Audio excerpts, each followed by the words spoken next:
Welcome to a CNY Wrestling podcast. This is part 1 of the 2016 to 2017 Class C previews.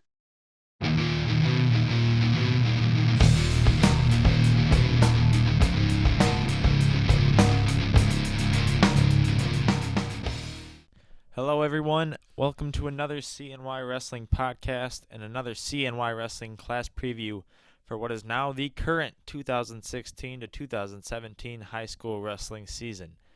That is correct. We are underway with practice as of Monday, and so I figured I better get the jump on the Class C previews pretty soon after that.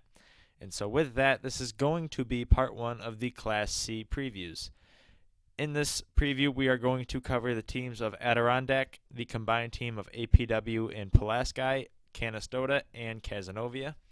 Even though Cazenovia has returned to Class B for the upcoming season, I will explain later why I am previewing them in Class C. But before we get to that and the rest of the teams, let's take a little look at Class C as a whole.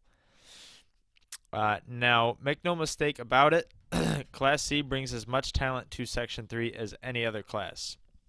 Just look at last season for an example. Adirondack, General Brown, and Sherburne-Earlville combined for 7 of the 15 Section 3 Division II champions and 3 of the top 10 team finishes at the Section 3 Division II tournament.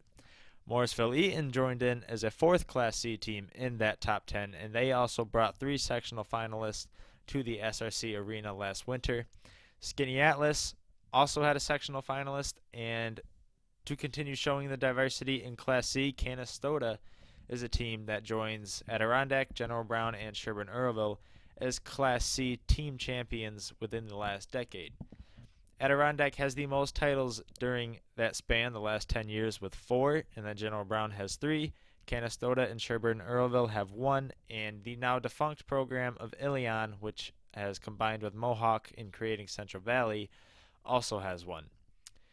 APW-Pulaski, Hannibal, Holland Patent, Jordan Elbridge, Loudville, Onondaga are all teams that have yet to be mentioned, but they also bring lots of talent to Class C. And now that they have been mentioned, I say we get started with the previews of the 4 teams I mentioned before, starting with the Adirondack Wildcats. Adirondack had the season of a lifetime last year, and it was a long time coming for them. They have been consistently talented for a while now.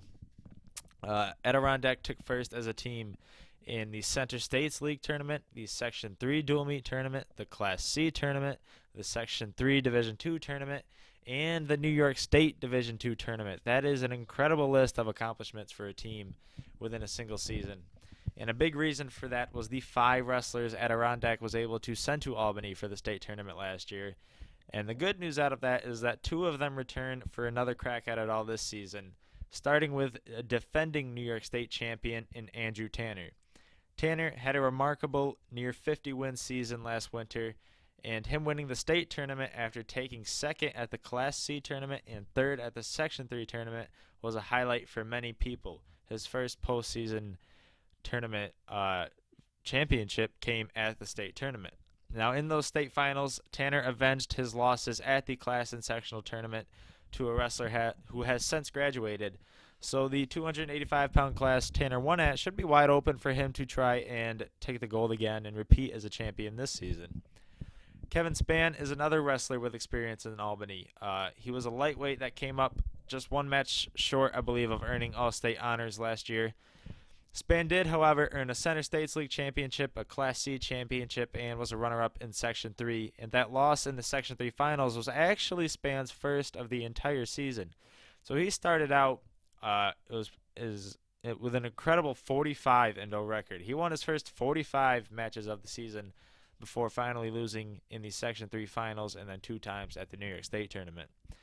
Now, as a result, Spann will likely be back to lead the Wildcat lightweights, and Spann has a lot of talent behind him in that 99 to 126-pound range.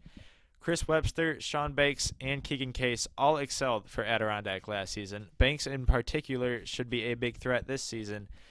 He was 42-4 last year, took 1st in Class C and 3rd in Section 3, and he actually earned his Class C title by defeating Case, which is something he also had to do at the Center States League Tournament, and an earlier regular season tournament at the Barry Livermore Invitational.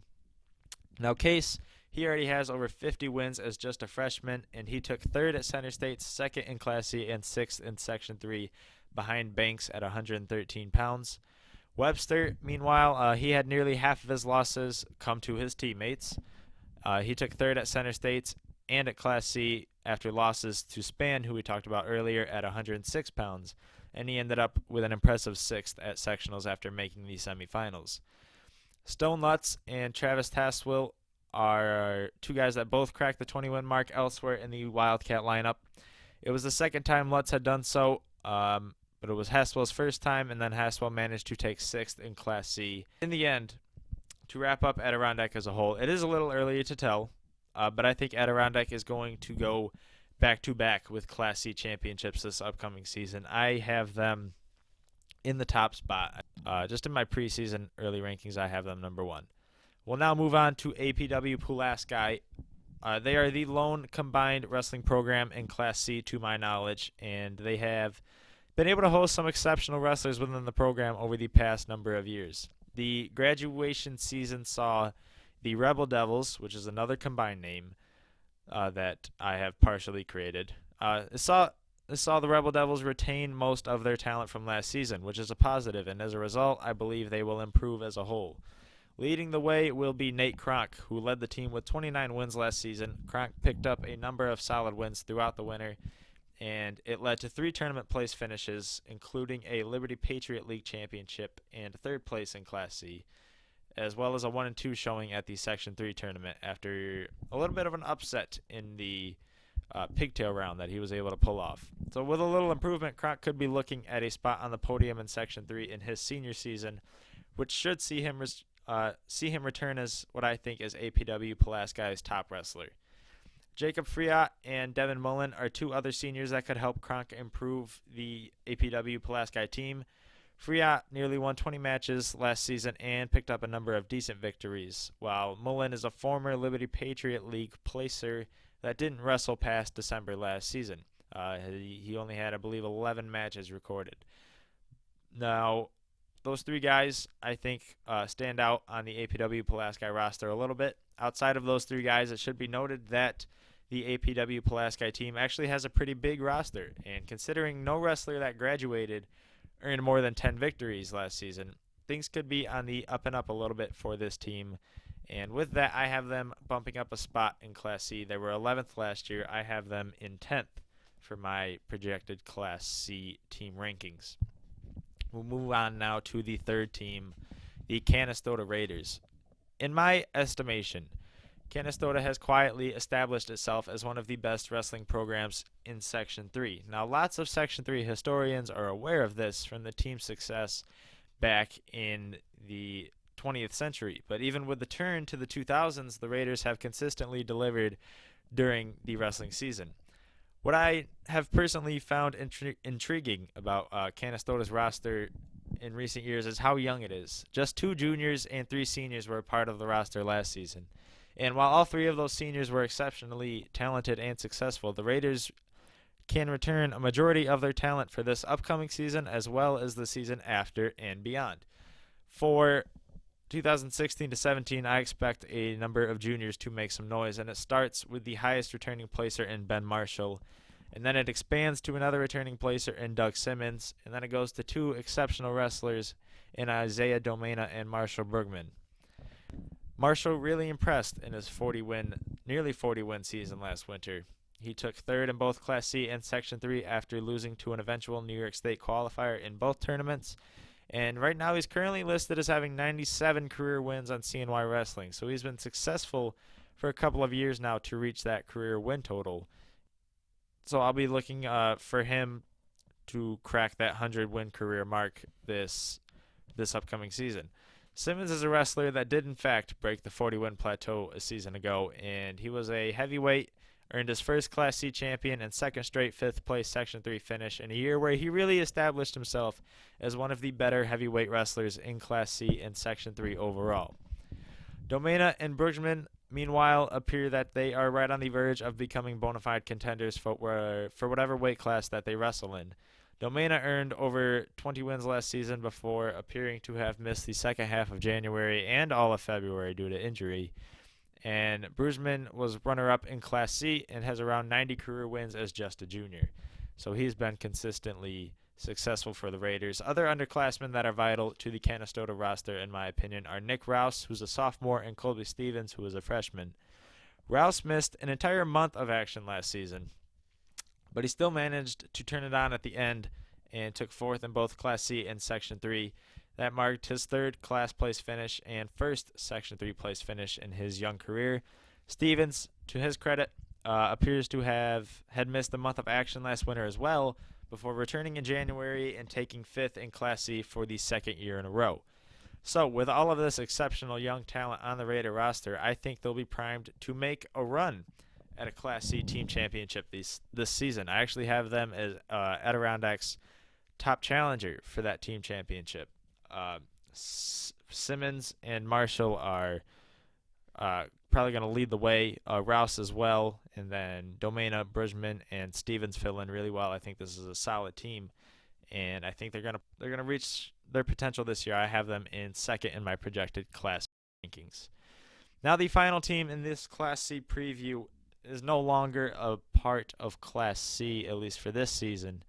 So before I dive into a preview for Cazenovia, I want to reiterate that the Cazenovia team has now moved back to Class B and been replaced in Class C by Holland Patent. Since I previewed Holland Patent in the Class B previews before I found out this news, I figured I would just preview Cazenovia as part of the Class C previews as originally planned. However, Cazenovia is a Class B team, and they were considered for the Class B team and pound-for-pound rankings, just like Holland Patent will be considered for the Class C team and pound-for-pound rankings at the end of the Class C Part 3 previews. Now on to Cazenovia. They have always been a tough team for me to predict. Their roster can be kind of hard to read at times, but I am confident in that a pair of Wills will lead the way for the Lakers. I'm talking about seniors Will Khalil and Will Shepard, two wrestlers that earned over 20 wins last season and placed in Class C. Khalil took third at 120 pounds. He's now a four-time class placer in three different classes and took sixth in the section as a sophomore. So he has the big match experience to possibly be Cazenovia's best pound-for-pound wrestler on the roster.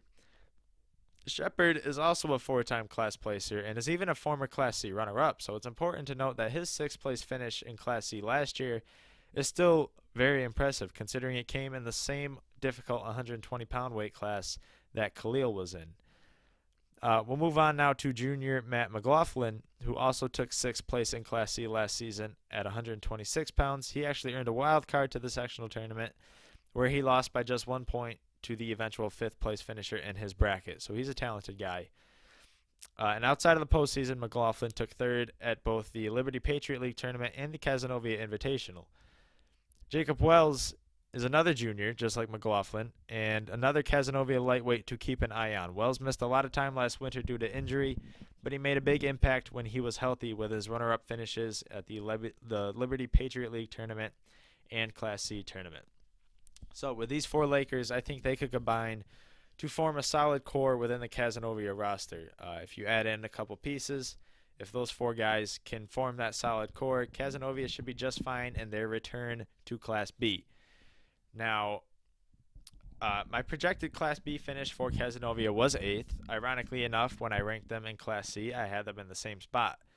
Now that we finished the Cazenovia team preview, I'm going to point out where I have Holland Patent in my projected Class C rankings, which is 7th. Holland Patent brings in a pair of state placers from last season, and Hunter Richard, who was a champion, TJ Philpotts, who was 5th, and then they have a couple other very talented guys, Nick Herringshaw, who I believe missed the postseason last year, Austin Benoit, who also missed most of the season last year, formerly 5th in Section 3, and I have Holland Patent coming in 7th, right around the midway point of the Class C rankings, just because they have some exceptional wrestlers, but maybe not the deepest roster altogether. But that is going to do it for the first part of the Class C previews. I hope you guys enjoyed it, and I hope you are looking forward already to Part 2. In Part 2, we are going to cover General Brown, Hannibal, Jordan Elbridge, and Lowville. So be sure to check that one out. Thank you guys for checking this one out. I apologize for a little bit of an extended period of time for this video following the last Part 2 Class B, but now, the season started, so we're going to have to crank these out. We're going to get Class C done, we're going to get Class D done, and then we'll take a look at both Section 3 Division 1 and Division 2. Those might not be videos, they might just be write-ups that'll hopefully go on the cnywrestling.com website. So again, hope you enjoyed this. I enjoyed previewing Class C. They're a really talented class, and I look forward to doing Part 2. So as always, I hope to see you guys next time. Check out the CNY Wrestling forums for interviews with both Sean Banks of Adirondack and Nate Kronk of APW-Pulaski. Also, look for Part 2 of the Class C previews to be posted soon.